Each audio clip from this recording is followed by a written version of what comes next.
বার্ধক্য বয়সে মা বাবার পাশে দাঁড়াতে খুব কষ্ট হয়, তাই না? মা বাবা বৃদ্ধ হয়ে গেলে মা বাবার সেবা করতে সন্তানের অনেক দায় পড়ে যায়। তারা যেন মা বাবাকে এক টাইপের বোঝাই মনে করে ফেলে। মা বাবাকে তো পারে না বৃদ্ধাশ্রমে রেখে আসে। অনেক কুলাঙ্গার সন্তানরা তো এমনও আছে যারা নিজের মা বাবাকে বৃদ্ধাশ্রমে ঠিকই রেখে আসে, এমনকি দিন শেষ হয়ে গেলেও তারা খোঁজ খবর রাখে না। আবার এমন কিছু সন্তান আছে কুলাঙ্গার যারা একটা ভাই বোন যদি একটু বেশি ভালো হয় এবং বাবা মার প্রতি একটু দয়ালু হয়, বাবা মাকে অনেক ভালোবাসে, তার উপর সকল দায়িত্ব চাপিয়ে দিয়ে নিজেরা যেন দায়িত্ব থেকে পালিয়ে বেড়ায়। এমন কুলাঙ্গার সন্তানও কিন্তু আশেপাশে আছে যারা নিজের মা বাবাকে সবচেয়ে বেশি বোঝা মনে করে থাকে। কারণ বৃদ্ধ বয়সে বাবা মার অনেক সেবা করতে হয়, তাদের খাইয়ে দিতে হয়, তাদের ঠিকমতো ওষুধ খাওয়াতে হয়, তাদের গোসল করিয়ে দিতে হয়, এমনকি তারা যখন প্রস্রাব পায়খানা করে তখন সেগুলো পরিষ্কারও করে দিতে হয়, এমনকি মা বাবার একটু এক্সট্রা কেয়ার করতে হয়। এত কষ্ট সন্তানরা কেন করবে? এদের জন্য বাইরে কোনো প্রোগ্রাম করা যায় না, কোথাও যাওয়া যায় না, তাদেরকে ঘরে একা রেখে সারাক্ষণ তাদের সেবা করতে হয়, তাদের পাশে থাকতে হয়। তারা অসুখ হলে তাকে হাসপাতালে দিতে হয়, হাসপাতালে সারাদিন তাদের বেডের পাশে বসে থাকতে হয়, তাদের সেবা যত্ন করতে হয়। এত যত্ন, এত খেয়াল, এত কষ্ট, এত পরিশ্রম কেন সন্তানরা করবে? কারণ এই সন্তানের জন্য তো মা বাবা কিছুই করেনি। পুরোপুরি কিছু ভাই বোন এসে বলবো তারা জন্ম দিচ্ছে কেন? জন্ম দিচ্ছে তো তাদের সন্তানের জন্য, তারা করবে না?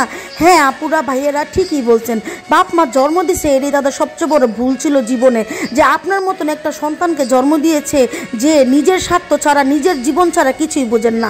আপনি তো বৃদ্ধ হবেন না, আপনি তো বুড়ো হবেন না, আপনার জন্য কষ্ট আপনার সন্তানরা কখনই করা লাগবে না। কারণ সারা জীবন আপনি যুবতী থাকবেন, সারা জীবন আপনি যুবক থাকবেন, আপনার সেবা করা লাগবে না।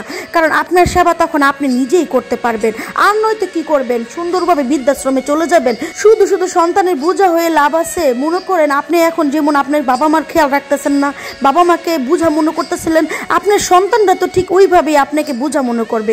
কেনই বা আপনাকে বোঝা মনে করবে না? কারণ আপনার কাছ থেকে তো সে উত্তম শিক্ষাটা পেয়ে যাচ্ছে, তাই না?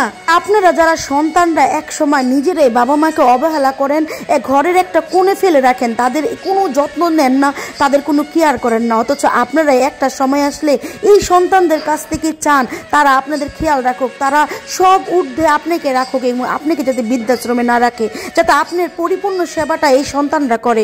আপনি যেখানে আপনার দায়িত্ব ভুলে গেছেন, আপনি যেখানে আপনার মা বাবার খেয়াল রাখেন না, মা বাবাকে বৃদ্ধাশ্রমে রেখে এসেছেন, মা বাবাকে অবহেলা করতেছেন, মা বাবার বৃদ্ধ বয়সে, বার্ধক্য বয়সে তাদেরকে নিয়ে এতটা অবহেলা, এতটা লাঞ্ছিতভাবে ফেলে রেখেছেন, তাহলে আপনি কিভাবে আপনার সন্তানের কাছে এর চেয়ে ভালো কিছু আশা করেন?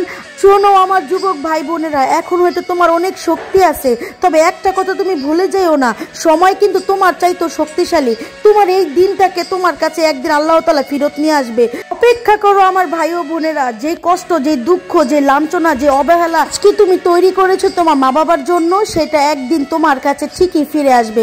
কথায় আছে না, প্রকৃতি কখনো তার নিজের ঋণ রাখে না, সে ঠিকই সুদে আসলে সেটা তোমাকে ঠিকই পরিশোধ করিয়ে দিবে। এই রঙ্গমঞ্চ দুনিয়াতে তুমি তোমার স্বার্থের কথাই চিন্তা করলে, কিন্তু তোমার জন্য যে মা, যে বাবা জীবনে এত কষ্ট করলো, তোমার জন্য রাত জেগে থাকলো, যে মা তোমার জন্য, তুমি দুনিয়াতে আসার জন্য, আসার আগ পর্যন্ত এবং আসার পরে তোমার জন্য এত কষ্ট করলো, সেই মা বাবাকে কি করে তোমরা বলে থাকো? কিসের এত বোঝা মনে করো, কিসের এত কষ্ট মনে করো?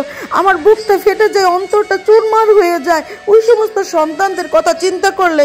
আমি খুবই অবাক হই, তারা পারে, তারা সত্যিই পারে, তারা কিভাবে পারে আমি নিজেও জানি না। এতটা নিঃস্ব, এতটা অসহায় করে বাবা মাকে কি করে রাখে? হে আমার ভাই ও বোনেরা, যুবক বয়সে শক্তি থাকতে মা বাবার সেবা করো, মা বাবার যত্ন নাও। চলে যাওয়ার পর আফসোস করার সময়টাও পাবে না। আর একটা কথা মনে রেখো, আল্লাহ তাআলা কখন কাকে কোন উসিলায় জান্নাত দেবে কেউ বলতে পারবে না, এবং কোন অবহেলা, কোন যন্ত্রণা, কোন ভুলের কারণে তোমাকে আল্লাহ জাহান্নাম দিয়ে দেবে, সারা জীবন নামাজ রোজা পড়লেও সেটা তুমি কখনই পাবে না। এই মা বাবার সেবা করে তুমি যে জান্নাতটা খুঁজে পাবে সেটা আর কোনো কিছুতে পাবে না। আমার ভাইয়েরা, আমার বোনেরা, মা বাবার সেবা করো, মা বাবার যত্ন নাও, মা বাবার খেয়াল রাখো, তাদের প্রতি যত্নশীল হও। এই মায়ের পায়ের নিচে তোমাদের জান্নাত আল্লাহ এমনি এমনি রেখে দেয়নি, এটা সত্যি সত্যি জান্নাত। মা হচ্ছে জান্নাতের সমতুল্য। এই পায়ের নিচে জান্নাতটাকে খোঁজার জন্য কত কিছুই না করতেছো, 5 ওয়াক্ত নামাজ পড়তেছো, এটা সেটা কত কিছু করতেছো, অথচ মা বাবার সেবা করে যে এই জান্নাতটা পাওয়া যায় সেটা কি ভুলে গেছো? মা বাবাকে নিয়ে বললে ভিডিও বিশাল বড় করলো, বললেও কিন্তু শেষ হবে না। তো ভিডিওটা আজকে এই পর্যন্ত। আমি আসলে কান্না ধরে রাখতে পারতেছি না। আপনারা সবাই ভালো থাকবেন, মা বাবার প্রতি ভালোবাসা রাখবেন। মা বাবা হচ্ছে আপনার জীবনের সবচেয়ে বড় সম্পদ, তার যত্ন নিন, ভালোবাসুন।